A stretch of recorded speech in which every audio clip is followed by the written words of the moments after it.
Welcome back to Race Day Live, the first race of the afternoon session just about to get underway, and it's going to be raced in probably the heaviest rain that we've had all day here at Windsor. It really is now lashing down. People often say, come racing, but that certainly wouldn't be the cry from this corner today. The cry would be stay at home, switch on at the races, pop the kettle on, get ready for an afternoon with Coops and Weaver, and just pop the fire on, because it's that kind of afternoon really now. Although, to be fair, on track it's not chilly or anything like that. Interesting watching these horses go down. Majensky went down far too fast, basically, for Rachel Nella, and as that horse passed some of the others, Majensky very much lit up one or two of them. I did speak to Jamie Osborne and say, is there any point in talking to you before the first race? And he said no, and I think he meant that. So I don't think he's expecting Majensky to pull off any sort of shock here.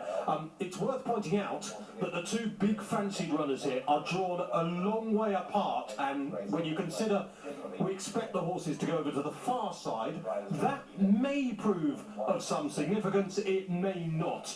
Particularly with 2-year-olds who haven't had races, of course, and the two leading hopes here have.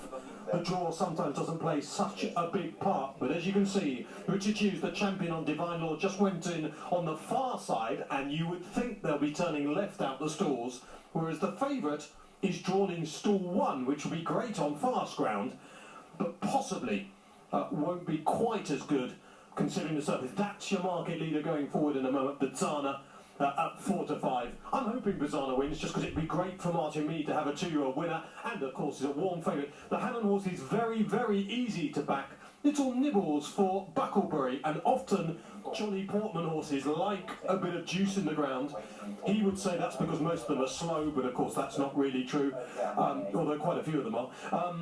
So Bucklebury might be the each-way horse for me against the favourite, and just a nibble now for Ho Yam Lay from 6 to 1 into 11 to 2. The favourite just got the blindfold on for Bazana, who, if it improves for that debut run, should take all the beating, but does come from arguably the worst draw.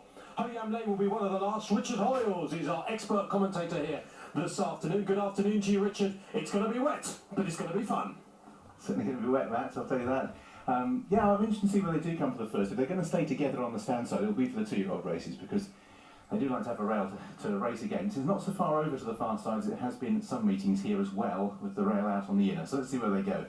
Orabas is the last one then for the Ladbrokes Maiden Auction Stakes. They're all loaded away. Feel the 2-year-olds, they're sent on their way.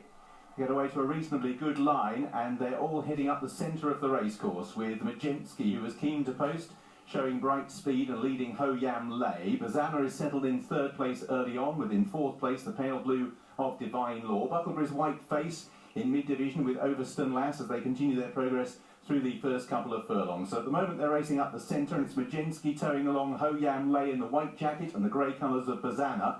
Towards the outside we have Divine Law in company with the black and yellow of Cavalli Encore. A couple of lengths to Bucklebury. Endisley is pushed along with El Campeon, still towards the back Orabas, along with Overston Lass. So out in front Majensky, but Bazana is now moving significantly closer on the stand side, going over towards the far side, Cavalli Encore in company with Divine Law. Between horses Ho Yam Lay, then Bucklebury. So action with Bazana down the stand side, far side is Divine Law. Between the pair Ho Yam Lay, at the moment Bazana is travelling by far the best and is in front. Divine Law over on the far side is a good 5 lengths down, and Bazana, even at this stage, can be named a ready winner. Going to be tougher for second with Bucklebury on the outside of Ho Yam Lay and Divine Law, but Bazana is going to absolutely floor these and has come right clear. Going to be about, what, 10 lengths or so, the winning margin. Don't often see that in a 2-year-old race. Bucklebury was second, 3rd for Divine Law. In a 4th place was Ho Yam Lay. Orabas shaped with some promise. Endisley was next. They trailed all the way back to Majensky, who ran out of puff, having gone too fast.